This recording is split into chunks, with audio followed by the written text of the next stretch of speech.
आला हजरत का मकाम तो देखो, आला हजरत की शान तो देखो।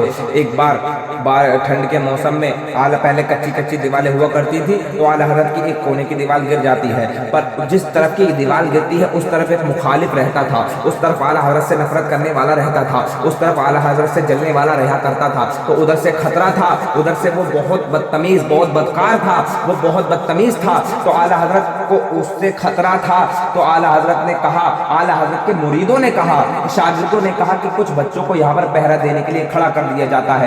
पर उस रात इतनी ठंड थी, इतनी ठंड थी, जब आला हजरत इशा की नमाज पढ़कर आ रहे हैं, आला हजरत को कुछ पता नहीं है। देखा कि 4-5 बच्चे ठंड में थरथरा के वहाँ पर खड़े हुए हैं। कहा, बेटा यहाँ पर क्यों खड़े हो? कहा, ऐसे ऐसे बात है आला हुजूर, यहाँ से आपको खतरा है, आपके घर की दीवार टूट रही है, तो हम इधर पहरा दे रहे हैं, पर इधर बस ये मसला है, ठंड बहुत है। तो आला हजरत ने कहा, जाओ जाओ अपने अपने कमरों में सो जाओ, जाकर आराम करो, अपने बिस्तर में लेटो, मैं इतना बड़ा कोई थोड़ी ना हूँ कि तुम मेरे लिए पहरा दोगे। तो उन्हें भेज दिया जाता है। अब आला हजरत सो जाते हैं, फजर की नमाज पढ़ने जाते हैं। फजर की नमाज पढ़ के जब आ रहे होते हैं, सीढ़ी से उतर रहे होते हैं, तो वही जो कल तक मुखालिफ था, वही सीढ़ियों पे बैठा हुआ है, वही मस्जिद के जीने पे बैठा हुआ है। वो और कह रहा है कि हुजूर मुझे कलमा पढ़ा दीजिए। आला हजरत कह रहे हैं, पहले सोच लो, समझ लो, तुम्हारे साथ कोई जोर जबरदस्ती तो नहीं है? कहा, नहीं नहीं हुजूर, कलमा पढ़ा दीजिए। आला हजरत को उसको कलमा पढ़ाते हैं और अपने हुजरे में चले जाते हैं। अब जरा गौर तो करो, लोग बाग उसे घेर लेते हैं कि जो कल तक मुखालिफ था, आज वो कलमा पढ़ने के लिए राजी हो रहा है। जो कल तक इतनी नफरत थी जिसके दिल में,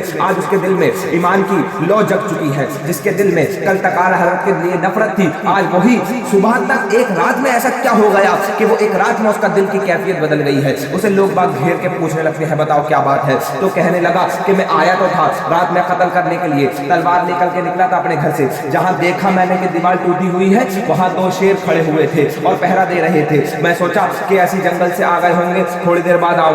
जब वापस गया और वापस आकर के देखा थोड़ी देर बाद, तब भी वो शेर खड़े हुए हैं। फिर गया, फिर आया, तब भी वो शेर खड़े हुए हैं। तो आला हजरत ने खिड़की से मुंह निकाला और कहा, क्या मुझे लावारिस समझ रहे हो? मैं लावारिस नहीं हूँ, मैं ये आम मत समझो, मेरा ऐसा मत समझो कि मेरा कोई सहारा नहीं है। ये तो अभी गौसे आजम की मदद भेजी हुई है, इससे पीछे हजरत अली खड़े हुए हैं मदद देने के लिए, उससे पीछे हजरत उस्मान खड़े हुए हैं मदद देने के लिए, उससे पीछे हजरत अबू बकर, हजरत उमर फारूक भी खड़े हुए हैं मदद देने के लिए, उससे पीछे अबू बकर सिद्दीक खड़े हुए हैं मदद देने के लिए, उससे पीछे तमाम नबियों के सरदार मेरे हुजूर खड़े हुए मदद देने के लिए। मैंने हुजूर की वफादारी करी है, हुजूर मेरी मदद जरूर करेंगे। अभी तो कितनी मददें मेरे लिए खड़ी हुई, अभी तो गौसे आजम की मदद है। तब कहा आला हजरत ने कि कैसे आकाओं का बंदा हूं रजा, बोल वाले हैं मेरी सरकारों के। मन के लिए तलवार है वो, बातिल के लिए ललकार।